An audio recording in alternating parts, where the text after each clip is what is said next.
Yeah, so we're going to go ahead and get started on this Thursday, October 19th, 2023 meeting of the Planning Advisory Committee.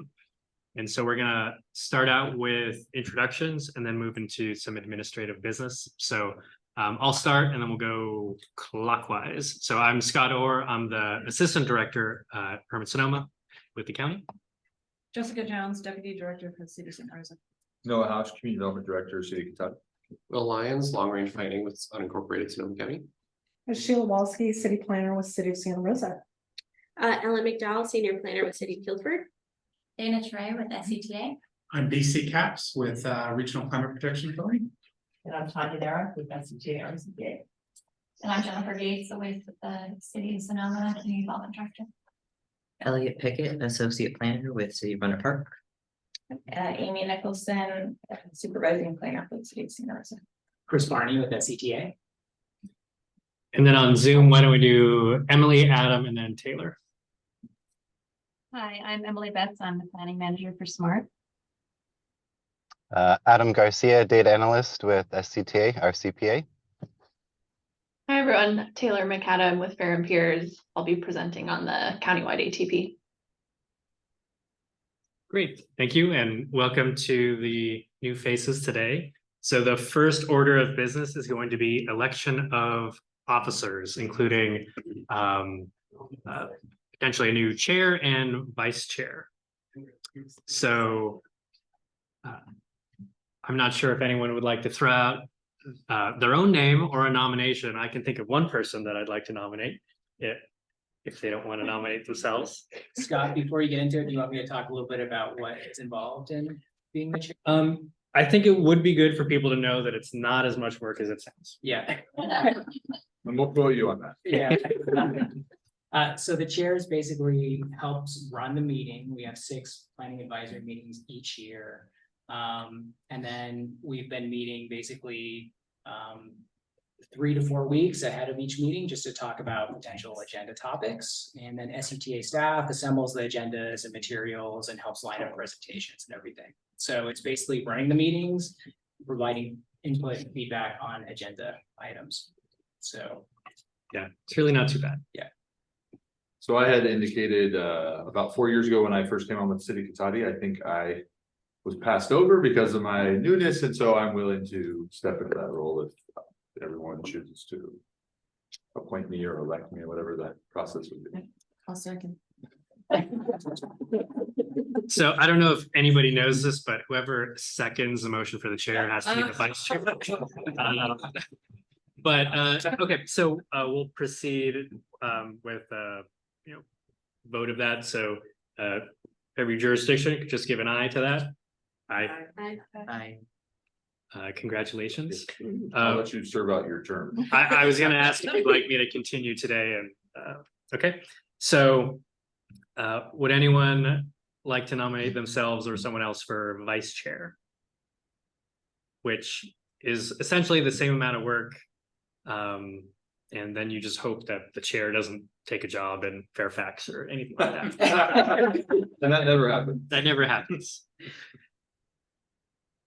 Well, I'm happy to continue being vice chair, which I think I still technically am until January when things are supposed to change. So we'll do that. Okay. So moving on to approval of meeting notes. We've got, this is our first quorum since returning to in-person meetings since the governor's order went away in March. So we've got approval of meeting notes from February 16th, 2023, which will require a formal action. Chris, do you have any comments on that? Since we don't have the notes in front of us. No, Drew, any thoughts? I can display them if you want to read them right now. I did include them as part of the packet when I emailed them out last week, so I hope they were read then, but I can display them now if you would like. I know that I have no comments, and I'm gonna get the sense that no one else has any comments either. So we could get a motion to approve those minutes.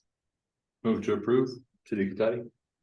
And I'll second, then we can get an aye from everybody. Aye. Aye.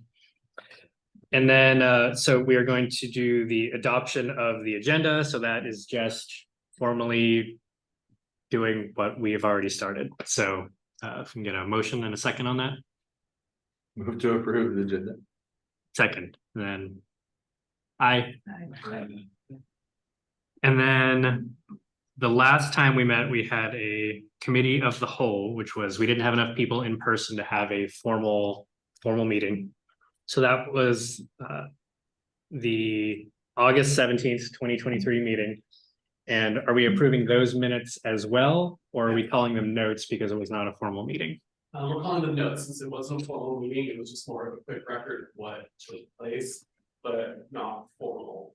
Okay, Yeah, so for your information, okay, I did include links to presentations that were presented as well, so. okay. Well, we informally generally concur with that. So moving on to the agenda, looks like Dana, you've got the first item. Yes, so we are working on a countywide active transportation plan. Many of you are directly involved in this process. Some of you, your public works staff is, but essentially the countywide plan is an overarching plan, and we are updating the local plans for 7 of our jurisdictions at the same time through the process. So basically all of the jurisdictions other than Santa Rosa, Petaluma, and Windsor, which all of those are either working on their own plans independently or have recently. Just a side note, the projects adopted in those other 3 plans will be incorporated into our project list in the countywide plan, which eventually rolls into the RTP. So yeah, with that, I will turn it over to Taylor McAdam, who's our consultant on the project. Great. Hi, everyone. So I know some of you are more familiar with this than others, but I don't want to leave anyone in the lurch. So you may see some slides or just cut content that you already know, but I'll try to get through that stuff quickly and we can lead into a discussion. So I'm gonna share my screen here.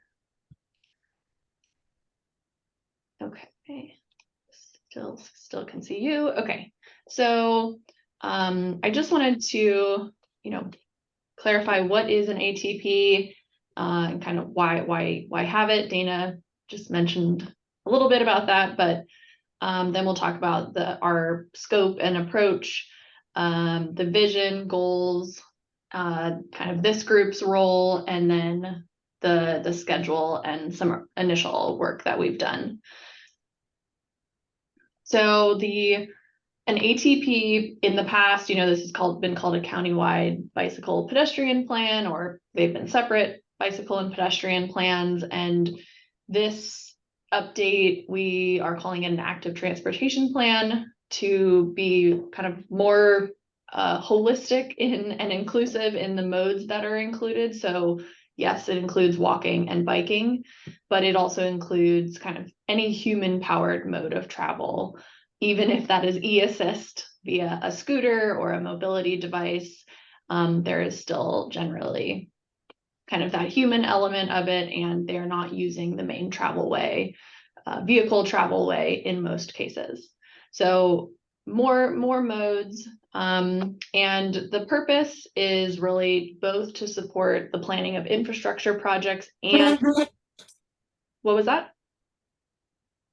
Oh, okay. Both to support the planning of infrastructure projects and programs and policies in the county.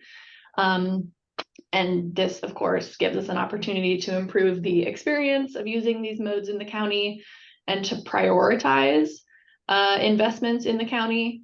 And then also really critical is that having this plan will make the county and individual jurisdictions eligible for grant funding to make these projects a reality. So we, in approaching this project, are really thinking about it as a plan for all ages and abilities. This big graphic, what type of bike rider are you, is kind of a research project that was conducted out of Portland State, but included nationwide data. And it kind of it surveyed folks about their interest level and comfort level with biking. They're kind of our 4 types of riders they found: strong and fearless, enthused and confident, interested but concerned, and then no way, no how.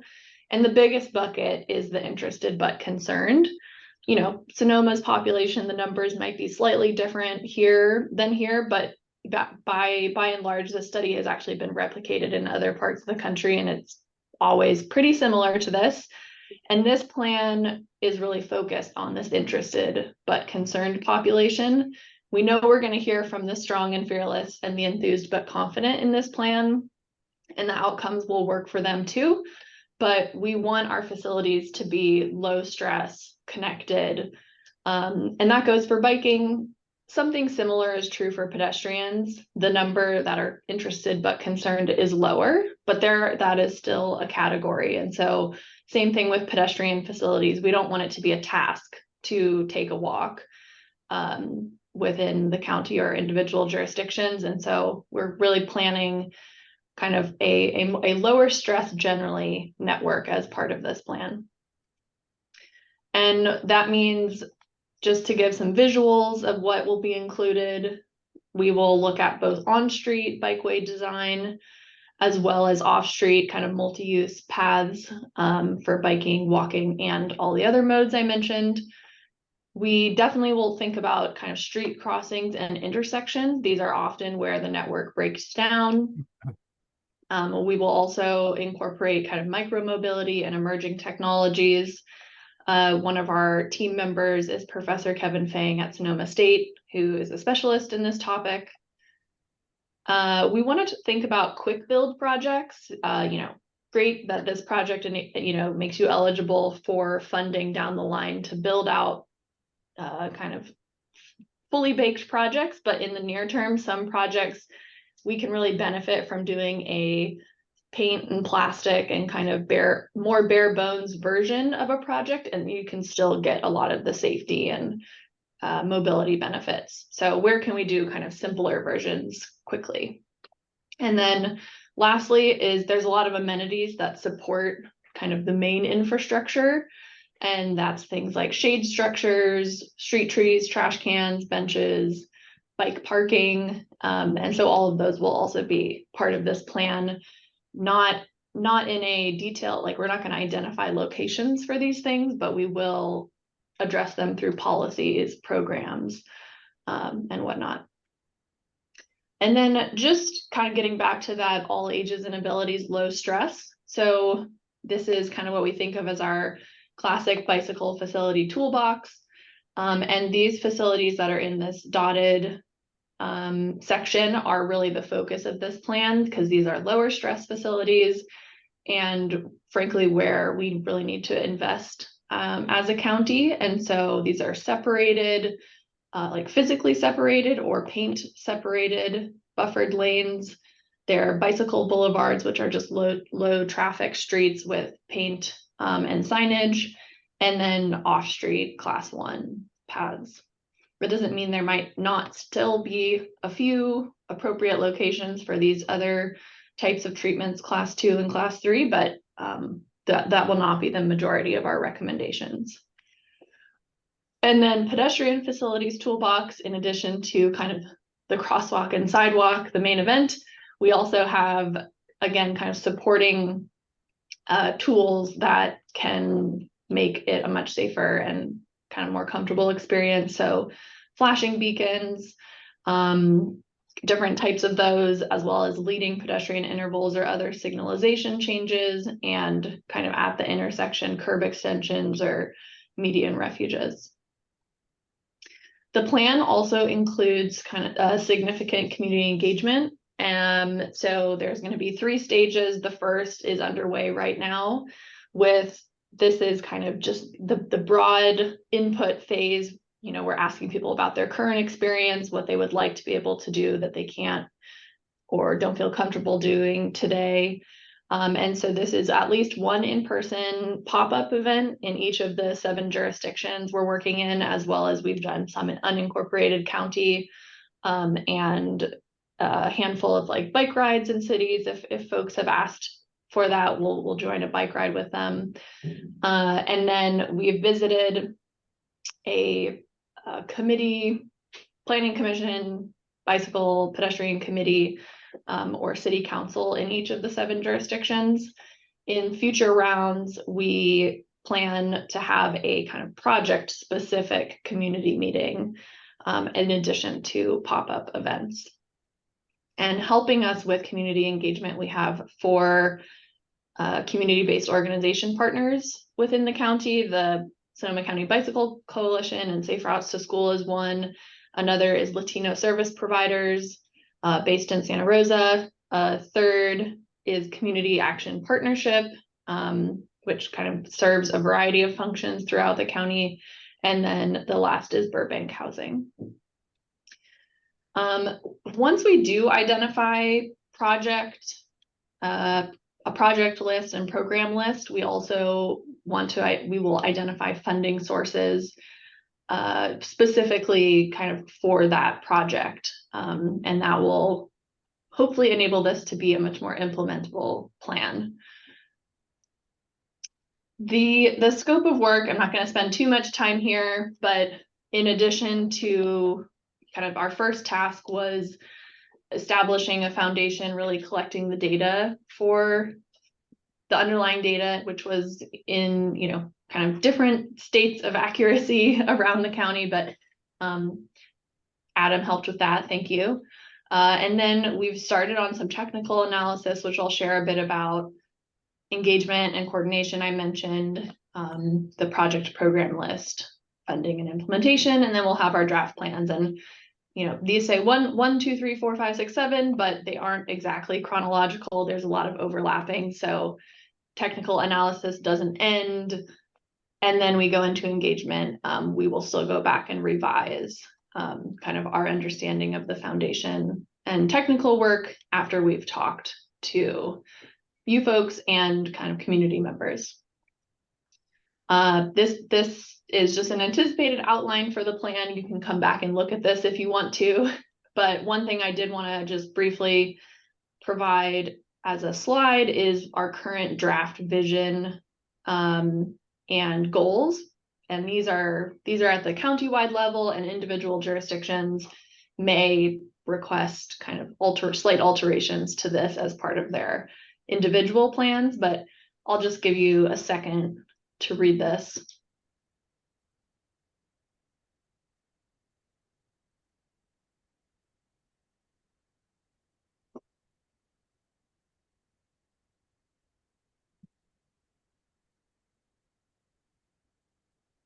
Okay. And then these are the 3 goals that are attached to that vision. So connected and reliable is the first goal. The second is safe and well maintained. And then the third is that this plan is community oriented and place-based.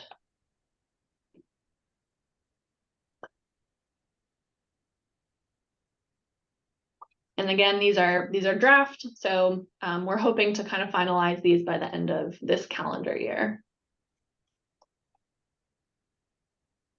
As I mentioned, this is kind of this is the first of the 3 milestone updates we'll bring you. The second that this committee will see is in the spring, when we will have a project and program list, both at the county level and for each of the jurisdictions. And we'll be looking for feedback on that list. And then the third update will be when we have a draft plan towards this time next year. And so those are going to be correlated, those kind of visits will be correlated with our other community engagement visits and kind of activities as well.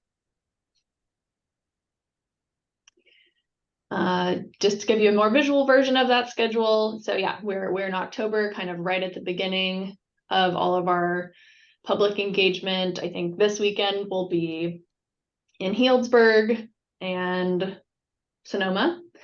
city of Sonoma. So just doing pop-up activities at the Harvest Market and housing fair in Healdsburg.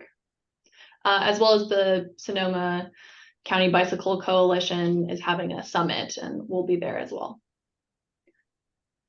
So here is where I wanted to just share a little bit about the technical work we've done so far. And Noah, I'm not picking on Cotati. You guys are just the farthest ahead, so I'm showing your maps here just to give a sense. But we have maps like this for each of the jurisdictions, as well as at the county-wide level. We do have some static maps, but we also have a web map, so you can kind of zoom around wherever you want to go in the county. So the first is we just have a map for each jurisdiction showing the existing and proposed facilities. The proposed facilities are as of the last plan update in 2014. And the, part of our challenge here was to make sure we had the existing facilities right going in. And so that's helpful. Hopefully one of the outcomes here is the county will have an accurate map of all the facilities in the county. The next is starting to get into the technical analysis a bit. We have what are called level of traffic stress maps for each jurisdiction. This one is actually showing Sebastopol here, so not just picking on Cotati, but here level of traffic stress is a measure of comfort for bicycles or bicyclists, and 1 is the lowest stress, 4 is the highest stress, and so anything that's in blue here is lower stress, most local roads, and then 4s are the highest stress and start to they mostly show up on big arterials, but that's where we want to focus. Not only even maybe if we don't want to put a facility on a dedicated facility on a high stress street, we at least want to make sure it's comfortable to cross that street. And so those will be 2 things we'll think about when coming up with our project lists. And then just to give a sense of connectivity, both within a jurisdiction as well as kind of throughout the county, we want to identify kind of regionally important routes. And one way we will do this is we are mapping kind of 3-mile travel sheds from a variety of destinations. This map shows the travel shed from the smart stations. And what you can see here is that it's really difficult to get east-west in Rohnert Park and Cotati. There are some major kind of east-west barriers, Redwood Drive being, Old Redwood Highway being one of them. And so the blue shows how far you can get on the low stress network only within kind of 3 miles. And sometimes you just run into a barrier. And then if you were to be able to use the whole network, how far you could get in 3 miles. So, if we can kind of open up some of these other connections as low stress connections, it could really be a facility for all ages and abilities. And we've made kind of similar travel sheds all across the county. And then we have also identified priority pedestrian zones. So here, this is again just potential. We are still working on this with Sebastopol, but the orange is a priority pedestrian zone where we would kind of first invest in pedestrian facilities like higher visibility crosswalks, maybe bulb outs, the flashing beacons that I mentioned. And this is based on where there's an overlap of high density in either residential or businesses, commercial, as well as proximity to a school, library, or major commercial center, or a smart station in a city that has a smart station. So we have kind of similar suggestions, and then the blue here is just showing the high injury network. And that is the location, the streets in this case in Sebastopol that have the kind of highest collision history.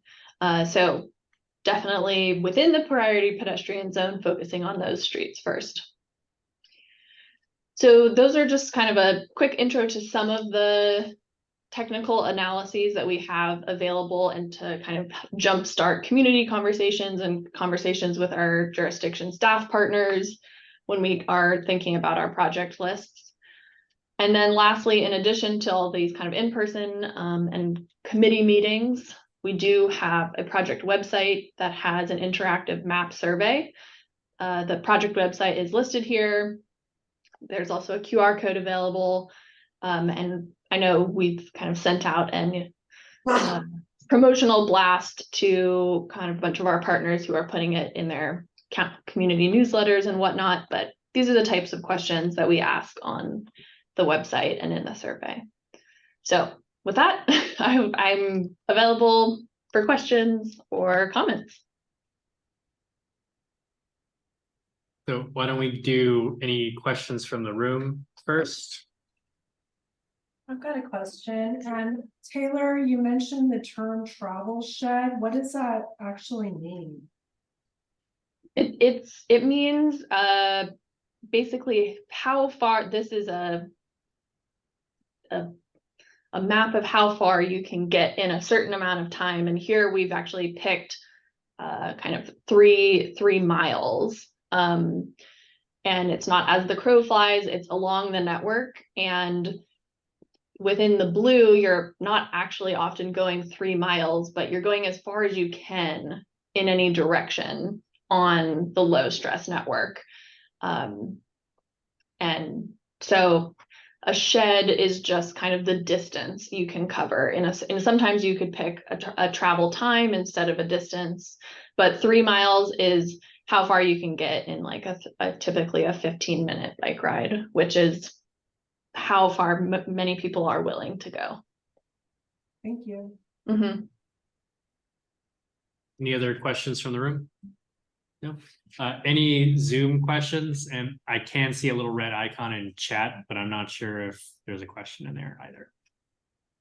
So Steve Berla had asked if the vision have any connection with, if this vision has a connection with Vision Zero activities.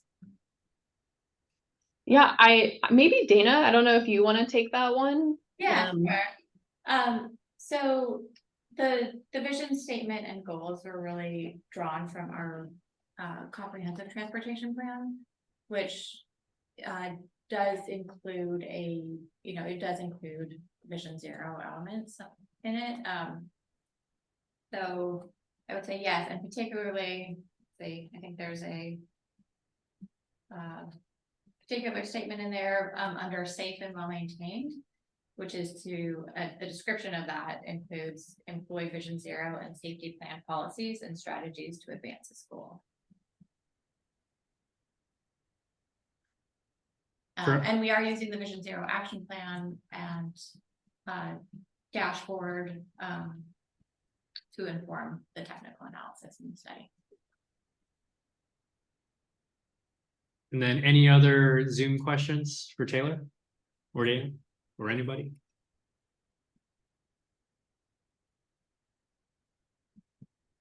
Okay, that's looking like a no. So I think we're ready to move on to the next item. Thank you for the presentation. Oh, we do have a comment. Yeah, sorry, Taylor, thank you so much. Good presentation. One thing, and Dana also, I noticed the vision statement doesn't mention connectivity. And I think our decision makers will definitely be looking to that. I think it's a critical piece to being able to ensure folks can get access beyond just Cotati in our stance, especially being such a small jurisdiction. And I thought maybe the last sentence might be a place to just add connectivity there after equity. I thought might be a good place. And I saw it was draft, so I'm taking the opportunity to make the comment, but take it with a grain of salt. Yeah, that's a great idea. Thanks. Any final comments? Okay, we'll move on to RCP updates on current activities. Tanya and BC. Thank you. I'll let PC kick it off with a project updates. Excellent, thanks, Tanya. So hello again, everyone. My name is BC Caps, program specialist here with RCPA, and want to provide updates on kind of two work projects that I've been working on. We recently gave presentations on both of these to the, or at least on the first one, to our board of directors last week. So there was a more full presentation before our board last week, if anybody's interested in more of the details. So the first is an update on our work on our greenhouse gas inventory update for the upcoming year. We're starting work on our countywide community-wide greenhouse gas inventory update that RCPA has been doing every 2 years. We basically started this process as part of the Climate Action 2020 project back in 2016, and then every 2 years since then have been updating this this work. And one of the pieces that has been where we have seen some room for improvement is we do the inventory, we produce a narrative report, we produce some static graphics, and we basically gets packaged as a PDF report, and then kind of that's it. And there's have been some dynamic nature to it on our website and the ability and a limited ability to share that data out. We are working to really try to kind of upgrade that with this upcoming inventory. And I've been working with our data analyst here on staff with that CTA, Adam Garcia. He and I have been working on developing a climate dashboard that would be basically allow for a much more public view into our inventory data, and allow it would be a more interactive view that would be something available on our website, both for kind of members at the staff level to use, as well as also members of the general public to get information about the inventory. So the basic features that we're talking about so far is really display of our basic inventory data that really covers 5 main sectors: building, energy, transportation, water and wastewater, solid waste, and agriculture. We'll be adding a new section with this inventory update that's on forest lands and trees, looking at carbon sequestration potential.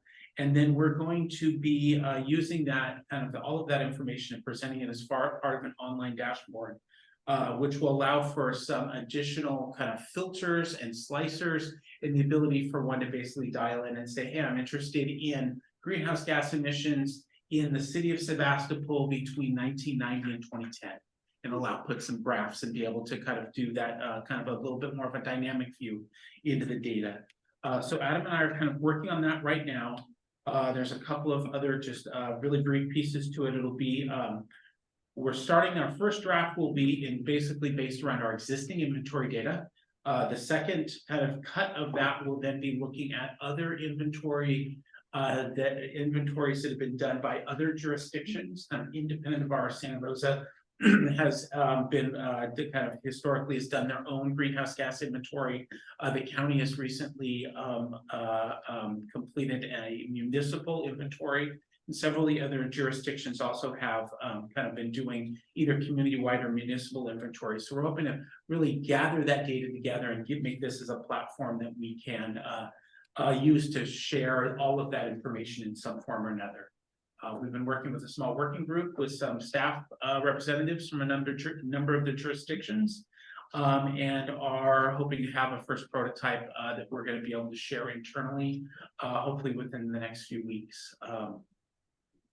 The other thing I wanted to mention about it is it won't be in our first version of the inventory, but shortly after that, the other key feature we're really looking to add on to it is the ability to also track and display information that are some additional kind of resilience indicators or kind of proxy metrics that are tied in with kind of related to the greenhouse gas inventory, but not necessarily directly related to the calculations. So say using transportation as an example, we work with Chris Barney and the planning team here to get our VMT numbers. We use those to compute the emissions values that we present in the inventory.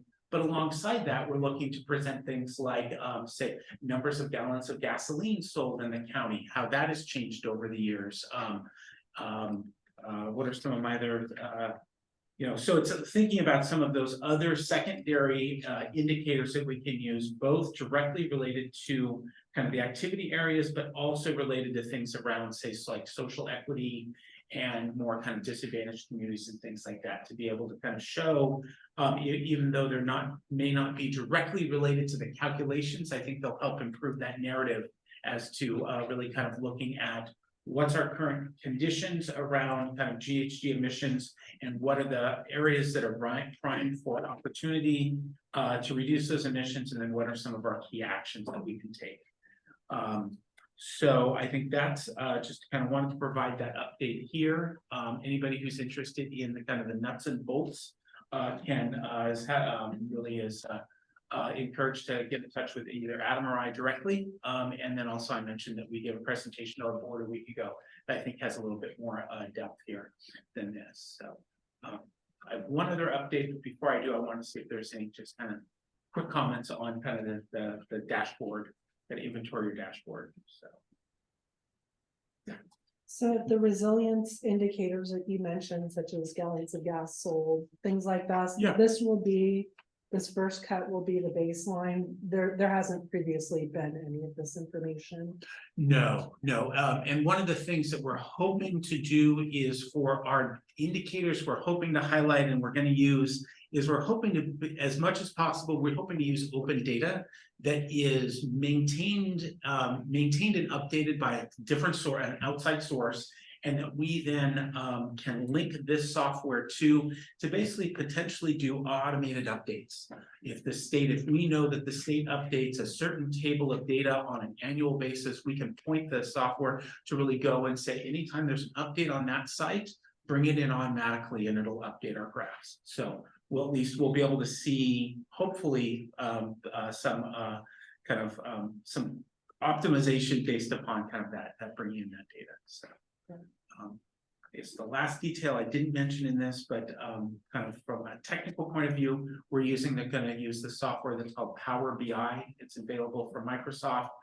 It's a visualization package that allows one to kind of do a lot of these additional graphs, and it's something that I think several of the jurisdictions already kind of have interest in and already have some experience with. So with that, the second update I wanted to provide, and it's kind of related to this, but separate, everything is connected, but this is kind of, I think, will play into the dashboard at a later date. I'm also, RCPA, we've recently hired a new staff member, a woman named Anna Oliva, who is working with us as through the BayRIN program to provide some liaison services to local jurisdictions. She and I have been working together to review all of the climate action plans, climate action frameworks, resilience plans, mobilization studies, strategic plans, all the documents that we can find from all the jurisdictions throughout the county, and we're basically extracting all the list of actions into a Excel spreadsheet, and then using pivot tables to basically produce lists of adopted actions across jurisdictions in each of our sectors. So the hope then will be able to say, as part of the inventory, here's where within the built environment with building energy, here's where our inventory data is. There's indicators that tell part of that story, that narrative, and then here's the adopted actions from each of the jurisdictions that are on the as part of adopted plans that are going to be used that we are going to employ over the upcoming years to try to ratchet down those emissions. So that is something that there's a lot of work going on, and we're kind of pulling from the most recent documents from, say, Healdsburg, Petaluma, Roanoke Park with their general plan update. Really kind of watching right now. I know the greenhouse gas reduction strategy from the city of Santa Rosa is kind of forthcoming. As soon as that document is publicly available, we'll be reviewing that. And so at this point, we're not sure. My intention with this is that we'll be able to basically, before any of this information is made public, we kind of want to provide a little bit of a jurisdictional profile that's kind of like, and then we can have staff in each of the cities kind of review to make sure that we've got the best take. This is what we read from your documents. This is what we understand. Have we got that right? And then at some point, once we have that, we'll be able to present the information separately as part of its own report, and then as well as integrating that as part of this dashboard. I think one of the key overlaps that we're looking at is we here at RCPA in 2021 adopted our climate mobilization strategy, and that's the framework that we're using internally. So a lot of this work is looking for what are the alignments and or gaps between jurisdictional plans and the work that we're doing. Since I have everyone's attention, there are two jurisdictions that I guess wanted to ask directly, and I could follow up at this later, but City of Cotati, the main document that we kind of have at our fingertips is the general plan update from 2015, and wanted to work with you, Noah, to see if there's any more specific climate or sustainability related documents that we should actually be reviewing, because going through the general plan from 8 or 10 years ago thought there might be something more appropriate. We have a climate action plan. Good, so maybe somehow I haven't put my fingers on that, so if I can get that, I'll work to get that link. And then I have the same, is there anybody here today from Cloverdale? Don't think they're able to, so that's the other, I also need to follow up with Cloverdale also, because we have access to their kind of historic, their general action or climate action plan from 2015, but want to get something a little bit newer than that to work on. So those are two updates on projects I'm currently working on. And then I want to pass it back to Tanya for an update, one last one. Thanks, BC. So I just wanted to give a quick update on a funding program that the RCPA is tracking. And I have shared information with some members of your team. Some of you may have heard about this, but it's the EPA's Climate Pollution Reduction Grant Program, or CPRG. And the main, that there is funding that will be available for implementing projects that are part of what's called a Priority Climate Action Plan. And so the EPA has provided funding to a number of places across the country, one of which is the Air District, Bay Area Air Quality Management District, to develop a regional priority climate action plan for the 9 Bay Area county. Actually, it's not all 9 counties, because Santa Clara has its own funding to develop its own plan. So I just wanted to let folks know that the RCPA is actively involved in this effort. We are participating with the Air District Climate Advisory Working Group, because it's really important to us to make sure that our climate needs, priorities, and projects are included for consideration in this first priority climate action plan, so that we can then be part of any funding proposals that go forward for the second piece of it, which is a big pot of money for implementation funding. So if any of you have questions on this, I'd be happy to share more information after the meeting, but I just want to let you know that we are tracking that. And Great. Any questions in the room for BC or Tanya? Well, I've got probably a mundane question, but for your dashboards, have you contracted out to someone that knows how to use Power BI, or is that a skill set you have in-house? It is a skill set we are quickly learning in-house. That is Adam Garcia is kind of working to kind of to do it yourself, teach ourselves method. There are a number of materials available, and I think the key area where we're able to we're looking to leverage existing work, and that's one of the key things we've been working with. There's an effort in Drawdown Georgia, and a couple of other examples from around the county or around the country where they've been willing to share their full Power BI, basically their existing dashboard with us. And then we're taking it and basically doing the swap and change, turning it into a Sonoma County dashboard. So, and the fact that it's a Microsoft product very much aligned with Excel has made that learning curve a little bit more easy for us. So. Great. So, and I know the agenda has public comment as item 9, but I want to acknowledge that Steve is the only member of the public here. So I want to give him the opportunity to ask a question here while we're on this item. Yeah, thank you. The Air Resources Board adopted a goal of 25% per capita reduction in VMT by the year 2030 and a 30% reduction by 2045. That was about 10 months ago. And I'm wondering to what extent that goal is being implanted in all of this planning effort. Are you referring, Steve, to the Priority Common Action Plan that the Air District is working on? Steve, I'm sorry, Steve, are you referring to the Priority Climate Action Plan that the Air District is working on? no, I'm referring to the statewide CARB, the Air Resources Board. Their goal is a 25% per capita reduction in VMT by 2025 or by 2030. Yeah, so the current effort that we're engaged with the Air District on the planning process is kind of working towards the EPA's guidelines, and they do have a significant GHG reduction requirement. I don't know the exact amount, but VMT is clearly a big piece of that. I don't know that the Air District has aligned the work that they're doing with the state's VMT goals, but I can definitely follow up and find out. And then as part of our dashboard, we would also want to be able to track and display data points like VMT, so we can see how the county's VMT is trending over time. Okay. To get to the 2030 goal, you got to pretty much reduce it by 5% per year, or maybe 6% per year. So time is wasting. Yeah, it is a big goal. Yeah, it is. I do find that all of us are realizing that 2030 is a whole lot sooner than many of us would hope for most of what we're working on. Okay, so we're going to move on to the next item, which is slated for 10 minutes, but may end up being a 1-minute thing if none of the other jurisdictions care about it. So this is something that I asked to be put on the agenda. So I don't know if anyone in this room is familiar with transportation permits.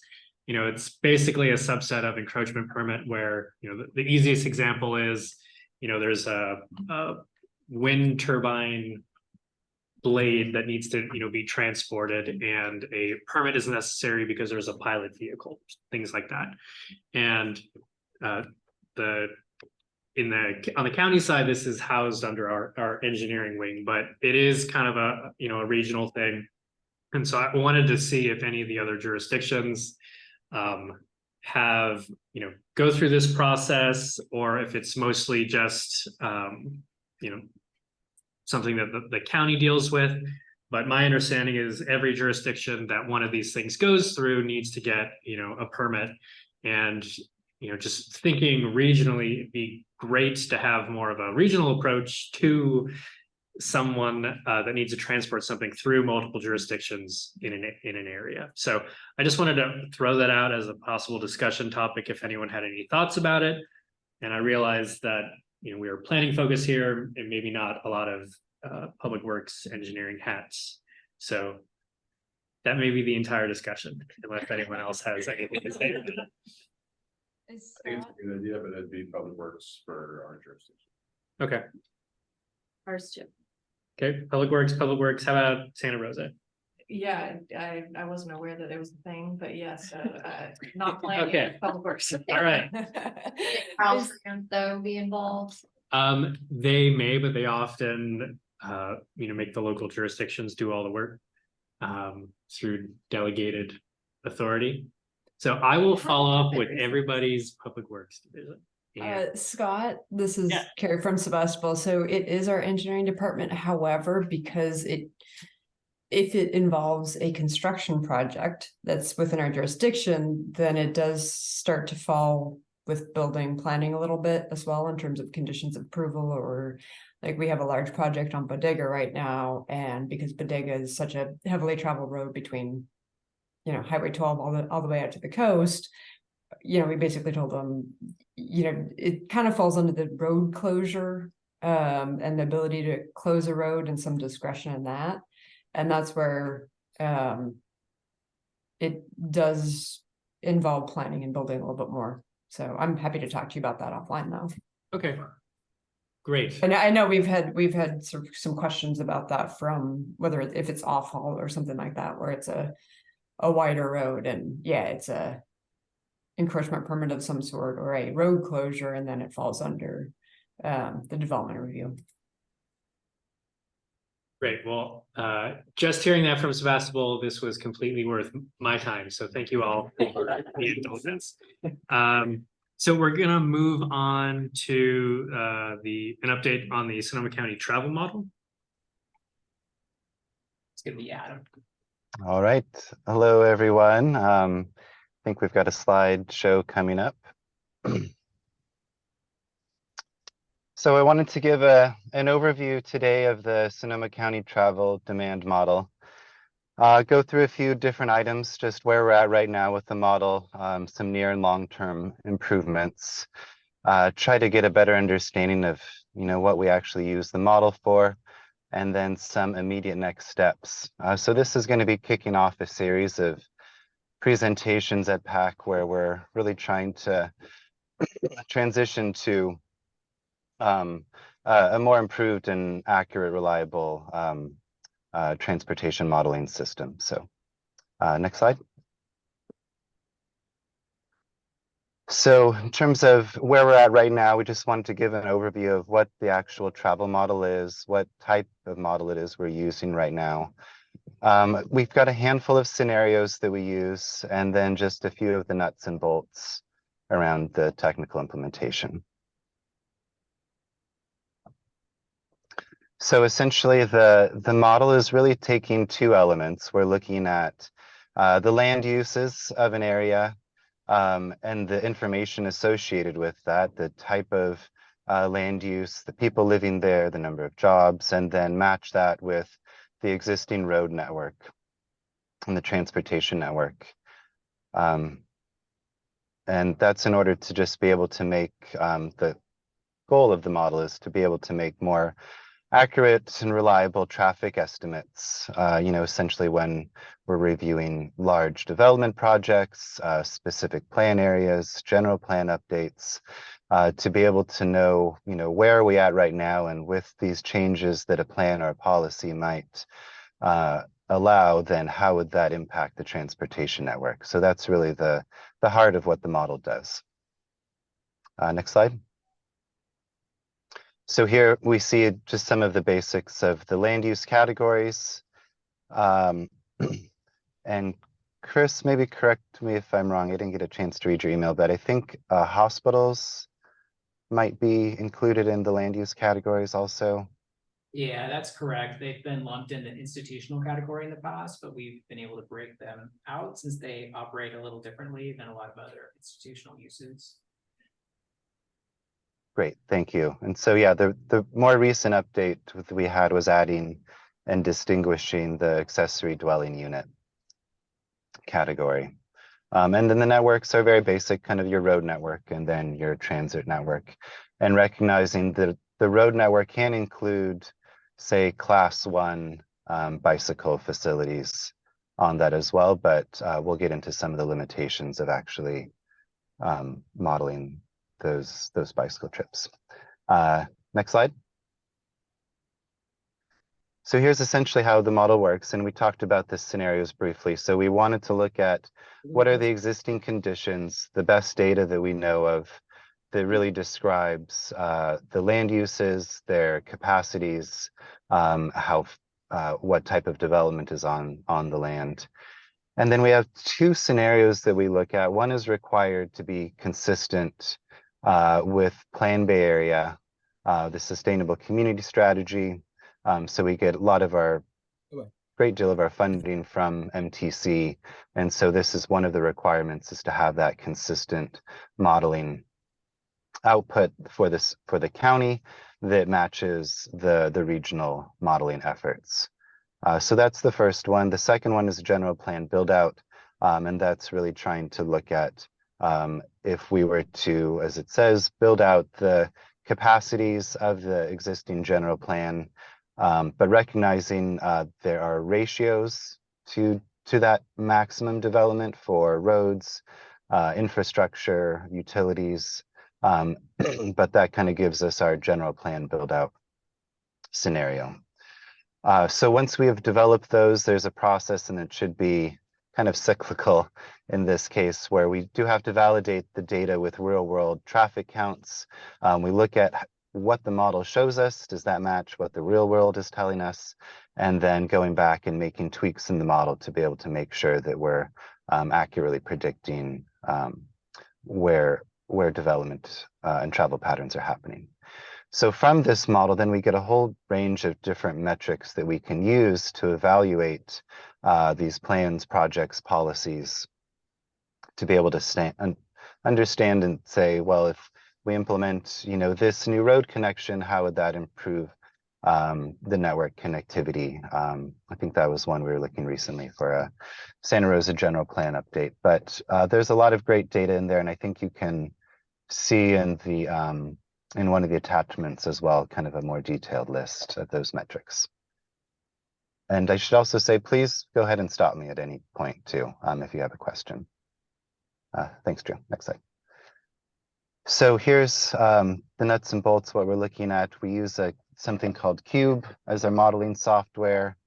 It's been around a number of years. We have a few different resources online to be able to show how we work in Cube, what the point of it is in our administrative guidelines, the enhancements that we've made recently to include tourism-based generators, trip generators, and attractors. And then the type of model, this is important to understand, and we're going to have a quick little slide on it later that'll help. But essentially what our current trip-based model is taking individual trips, just your trip to the store, from home is one individual trip, but it's not necessarily linked then from that trip, maybe from the store onto work. That's that work from the store to a trip that trip from the store to your work is considered a whole separate trip. So the way the calculations are made make it somewhat challenging to be able to as more accurately describe a person's day where there's a number of linked trips and they're bound by certain time and distance measurements. So there's essentially what we're looking at is the trip generation is the first step. So where are those trips being generated from? So where do people live? And then the distribution, where are those attractors? So jobs, schools, and then the mode choice. So there's, obviously a decision-making process in the model in terms of time and cost and distance to determine what mode they can use. And then the final step is doing that kind of trip assignment or route choice, determining where by what route and what mode do they make that trip. Next slide. And so the near-term improvement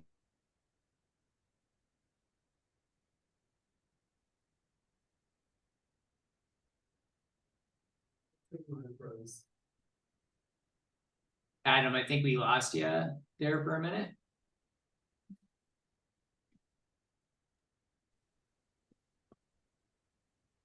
While you wait for Adam, I have to leave for another meeting, sorry, but good seeing you all.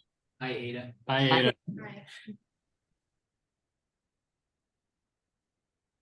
Yeah, I can jump in if Adam's lost connection. Okay. So Adam and I have been talking a lot about where the model's at right now and kind of like where we'd like to see it go in the future.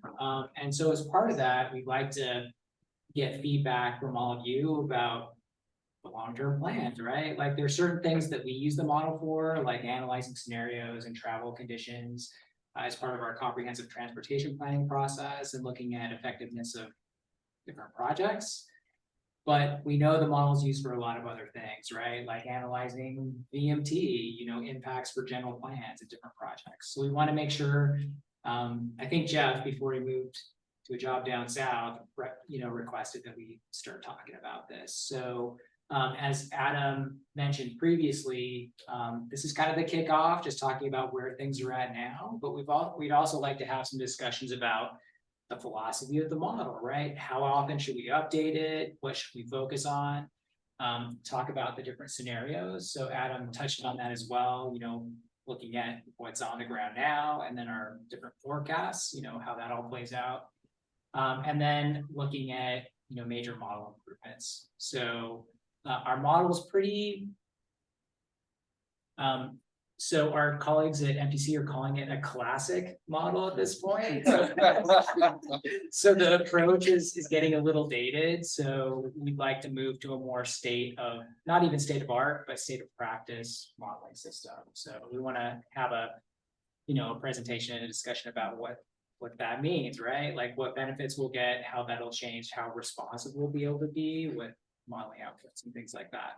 So yeah, over the next 4 or so PAC meetings, we'll have shorter discussions on this. We didn't want to have a whole meeting just on modeling, we want to make sure everyone's awake for our discussion.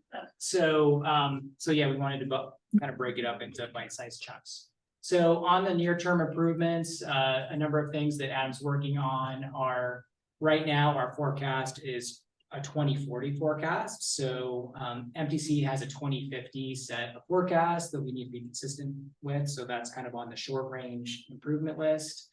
The last time we updated our estimates of general plan build out was back in, I believe, 2019. So a lot's happened since then, right? A number of new general plans have come online. There are new area specific plans and all the housing elements, right? That's a big thing that haven't been rolled into the travel model yet. So we want to capture all of that as part of that general plan build out scenario. The base year for the model right now is 2019, and we've kind of stuck with that because it's kind of before COVID, right? And COVID played havoc with transportation behavior, right? But things are kind of settling down a little bit right now in 2023. So we'd like to have a discussion with you all about the benefit for looking at, do you feel like people are kind of behaving how they're going forward now in 2023? Have things calmed down enough to have that be a reasonable base year? So that's kind of where we're thinking right now. We're required to be consistent with MTC to some extent in their modeling. So we're working on that. We work very closely with them. But they've made a number of changes that we need to kind of get up to speed with as well. So we'll be working through that in the next year or so. And then, yeah, there's the whole COVID shook things up a lot, right? Like people are working from home more. There have been serious impacts to public transit. So how do we incorporate those into modeling? And are those changes going to be the same in 10 years, right? Like how are things changing? There are other questions too, like automation and things like that as well, that we'd like to try and get a handle on. So Drew, if you could move on here. Maybe we can, here are some questions that Adam would just like you to consider and, provide feedback, as part of these ongoing discussions. How have development patterns changed?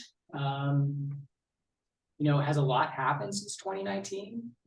If things are changing a lot, it makes sense to really move towards that 2023 base year. And I think even over the last 2 years, a lot's happened. So it may make sense to move in that direction because there are a lot more people in different places than there were in 2019. And that shifts things, right?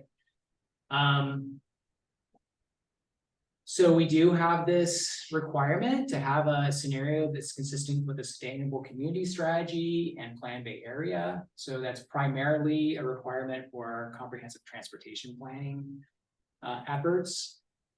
Generally, when we're doing project work or working on general plan build out, it's that build out scenario, right? And I would say that the MTC forecasts are, sometimes they're more in line with the general plans than they have been in the past. So there is more convergence there, but, is there a need outside of SETA's needs to use that Plan Bay Area scenario?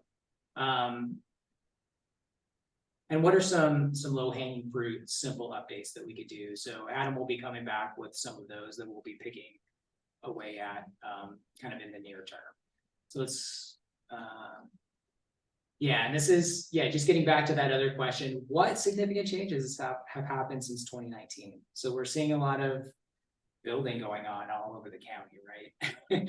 And that's part of the reason that we maintain that pending development and permitted development database, so we can track that, and so we can make sure that that's showing up in the model.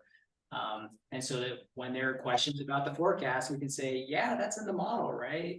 That big project that the public's concerned with, it was considered as part of the modeling estimates. So that's one of the main reasons that we maintain that database, or started working on that. So getting on to longer term updates, I did mention our classic model. So the state of practice model is something called an activity-based travel model. And so the main thing that this does is, instead of considering just single pieces of individuals' travel activity, it's looking at those change trips, right? And that's how people travel. They string trips together. They don't just make one individual trip, reset everything, make another one. You'll drop your kid off at the car, you'll stop at the grocery store, then you'll go to work, right? 3 different pieces of that trip. And an activity-based model basically simulates the activity for each individual household or person in a given area. So that gives a lot of benefits to better estimating those change trips. It's much more sensitive to walking, biking, and taking transit. And it should give us better VMT estimates as well. So a lot of the state's thinking around how to estimate VMT and reduce VMT is really focused on this type of modeling. So we definitely want to move in that direction for a lot of different reasons. So next slide, Drew. So here's just a, maybe I'll just leave this for you to review in the presentation when you get a chance. But here you can see the main difference is a trip-based model is just breaking up all those travel activities separately. It doesn't really link those together by person. That's the main change going to that activity-based travel model. The computing and processing power is pretty heavy for these new models, because you're basically simulating what everyone's doing, right? In Sonoma County, what 500,000 people are doing each day. So we couldn't do that 10 years ago, but we definitely can now. So we have processing power to do that, and it gives us pretty significant advantages. So next slide. Just a summary of what I've been talking about here. A lot of benefits moving that direction. I'd say the biggest disbenefit to moving towards an activity-based model is it's more complicated, it requires more data, it's longer to run. So there'd be a significant amount of training that would have to happen on the SCTA side. And right now we can run our travel model in about 30 minutes, and an activity-based model would be 20 hours or so. So the turnaround is much slower, and it's a more involved process and more expensive, right? Because it takes longer. Yeah, moving along. So here at SCTA, we use the model for, analyzing scenarios for a comprehensive transportation plan, for providing some baseline information on current and future travel patterns and metrics. What we've observed that the models used for at the local jurisdiction level is analyzing general plans and specific plans, right? Like helping with those environmental documents and traffic studies, including housing elements. Consultants are using the model for bigger projects, right? To analyze the impacts for bigger projects across the county, and they're put together their environmental documents. We get questions quite often about current and future travel patterns, and how that can inform planning activities.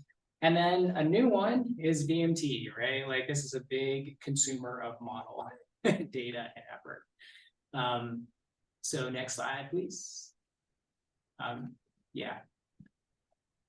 So one thing we wanted to know, and I know we're getting shorter on time, so maybe if you can we'll post this online, the presentation online. So if you want to maybe look at these questions pages at some point and see if it kind of piques your interest or kind of gets something going, we'd like to talk about some of these things with you going forward. So what do you use the model for? That's a big one, right?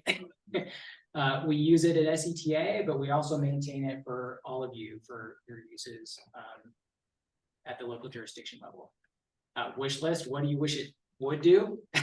It does some things, right? And maybe maybe some things on your wish list, it does do, or it could do with a small amount of effort, and some things it may not be able to do. So it'd be good to kind of like list those out and figure out, okay, what can we do? What can we do?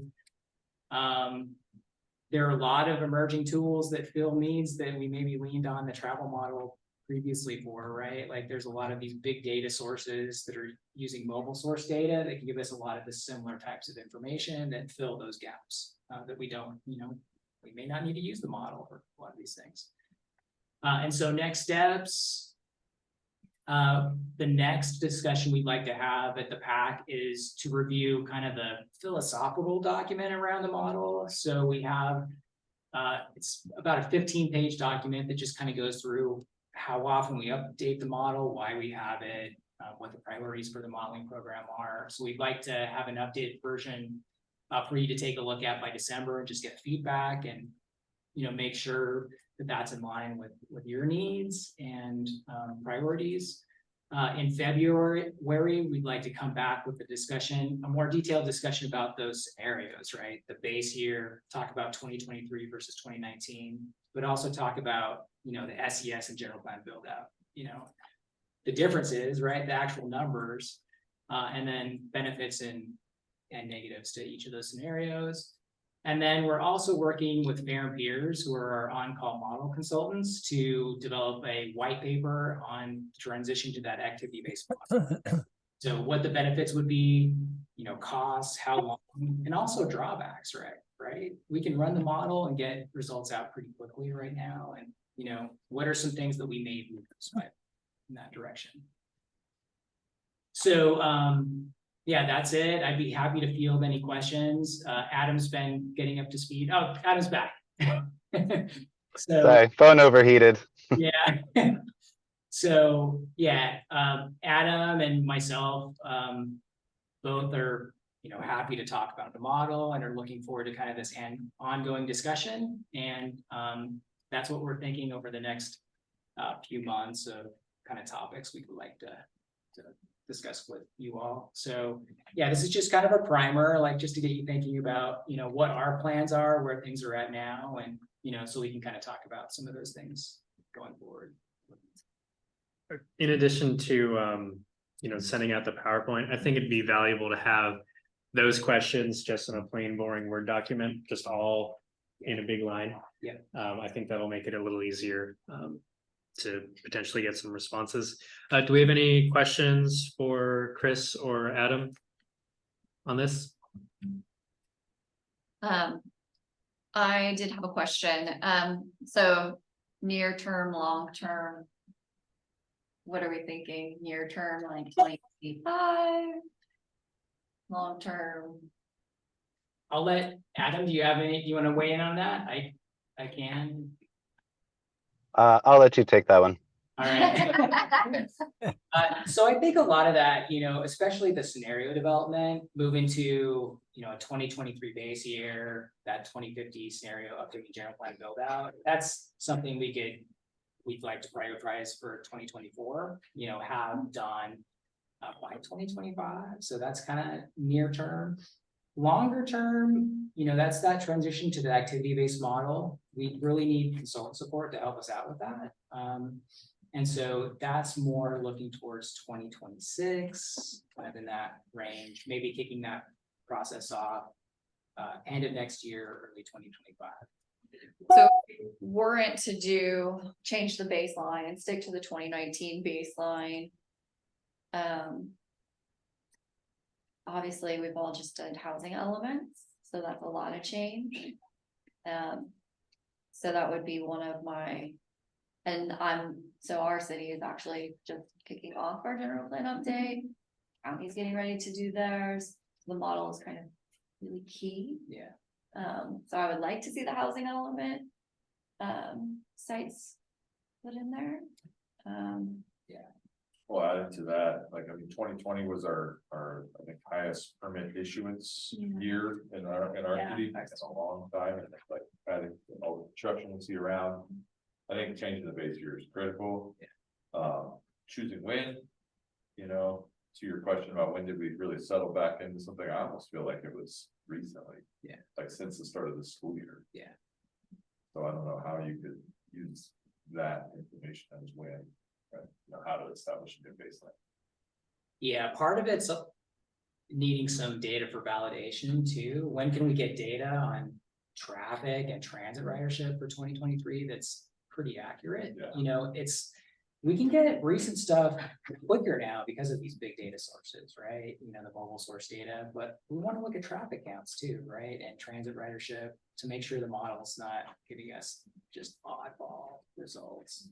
But That's why I'm like thinking if we kept to the 2019, but then updated the land use, at least we're in the right zone. Yeah. Thinking, I mean, there has been a lot of people that did work from home and will continue, but I do feel like more people are going back out now. Yeah. There's getting to be a little less of that. and there's more data too, right, around what that number is. And so we can kind of calibrate the model to be more. Right, without having to do the costly validation study. Yeah. That's where I was going with, like, sooner would be great to have that for it. Well, and if there's shorter term needs, right, like if you have projects going on right now that, you know, you think it'd be useful to have your housing element in there sooner rather than later, let us know and we can queue that up earlier. It is a significant amount of work to go through and gather all that information and make sure it's in there. But yeah, we can get you what you need, right? As fast as we can. So it's basically Adam and then a little bit of me, and then we can lean on our consultants a little bit to help do that stuff. So Yeah, and I mean, I'm more than happy to help with that. I did that in my last jurisdiction. I went through every TAS and yeah. And that's best. You know your jurisdiction better than we do, right? So we definitely welcome that. Okay. Kari? Yeah, I have a slightly different question, although it sort of does impact. I'm looking at page the attachment A, how the TAZs are grouped, and I like the fact that you have kind of the rural around, you know, rural Cotati, rural Sebastopol. Are those districts set? Because the thing I'm just wondering about is it looks like the rural Sebastopol doesn't include Highway 12 all the way out to the coast. I can't quite tell on this map. Because I think that's, you know, our Highway 12, as you know, is very impacted. Is that something that there's potential modifications to? Those are ABAG set areas. So it's too bad media isn't here. So we could maybe push back with them on, you know, changing those slightly. But you know, we can group things differently if you have specific needs, right? Like if you wanted to report things differently for different TAZs or different areas, we could just set up a separate special sub area to kind of report on or look at specific areas in the model. So that's definitely in the realm of possibility. These ones on the map are defined currently by ABAG. So and Scott, maybe this is something to work with you, because obviously it's county jurisdiction, but I'm just thinking about the travel patterns from Petaluma to the coast versus Sebastopol to the coast. And is this the right division in terms of who's seeing the traffic in the pass-through trips or the destination trips? Right. Which I'm not sure ABAG has that level of granularity. Okay, yeah, definitely something to talk about with Ada. So just for the sake of agenda management, I'm going to move on from this. And for the most part, we're going to skip member updates today, unless anyone or any jurisdiction had something where they were like, I've been waiting 7 weeks to share this with the group. Or if there's any announcements, changing the guard, anything like that. Great. In terms of the grant opportunities, if there's any brief comments SCTA folks would like to share, otherwise I just encourage people to click those links if you want to learn about money. Yeah, so 30-second just on deadlines for each of these. The top two are state grant programs. The application deadlines are in January of 2024. The bottom one is the CARE program, so that's an MTC grant program focused on community-based projects. And the deadline for that is gonna be probably 2024, but the call for projects hasn't been released yet, so that may slide. Okay, do you happen to remember the ballpark grant award amounts for any of them? I'm sure they're there if you click. the link. Yeah, the climate adaptation, Tanya, do you know what the I amount don't is? know. For sustainable transportation planning, we've actually used those funds for the active transportation plan, for the VMT mitigation and the Vision Zero action plan. So those have all been in the between 3 to 6 or 700,000 range, so kind of in that range. The CARE program, they're targeting at least $1 million per county in the region. So depending on what it's used for, it could go pretty fast. But yeah, those are kind of the ballpark amounts. Okay. Yeah, I'm happy to field any specific questions if anyone has any. Okay, and then so we're gonna move on to public comment. Could I make an announcement really Sure. quick too? So just in case anyone didn't hear, I did hear a few people hadn't heard. Suzanne Smith, our executive director, did retire last week. And James Cameron has been selected as our new executive director. So I just wanted to make sure everyone was aware of that change. So it's a big change at SCTA. Well, congratulations to James, wherever he is right now. Maybe over there. Yeah. Okay, any questions about SCTA leadership before we go to public comment? No, okay, so we're gonna go to public comment on items 2 through 8. I know that Steve, you had an opportunity to ask some questions earlier. But if you'd like to take 2 minutes right now for any final public comment, and then we'll move to end the meeting. Yeah, I think my questions were answered, and I appreciate the efforts that are going into all of this. Well, great, and I look forward to Steve's comments and questions being recorded in the minutes for approval next time, because we'll definitely have a quorum. I believe in everybody. So that will adjourn our meeting for today. Thank you for letting me chair the last couple of meetings. Looking forward to note taking over. And one last time.